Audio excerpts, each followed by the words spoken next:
जय जोहार गाइस, मोर स्वागत है आप मन के वीडियो में। संडे के उपलक्ष्य में आज हम जाने वाला हैं घूमे बर, लेकिन 1 घंटा भटके के बाद भी समझ नहीं आया कि जाना कहाँ है। तभी ये हाथी टाइप जीव है बताते कि हमला जाना चाहिए ऊर्जा पार्क। तो 40-30 सिग्नल पार करके हमन पहुँच जथन ऊर्जा पार्क। यहाँ पहुँच के देखथन कि यहाँ है बहुत ज्यादा भीड़। तभी गुप्त सूत्रों से पता चलते कि आज है संडे, तेकर वजह से इतना भीड़ है। बाकी दिन यहाँ सिर्फ निब्बा निब्बी नामक जीव मन के जोड़ा दिखाई देते।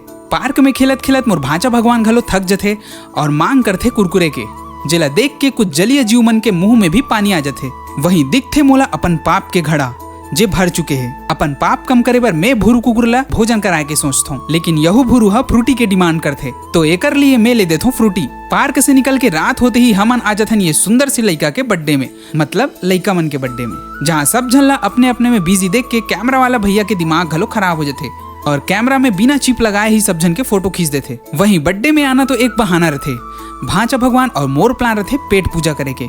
मिलथन अगले ब्लॉग में।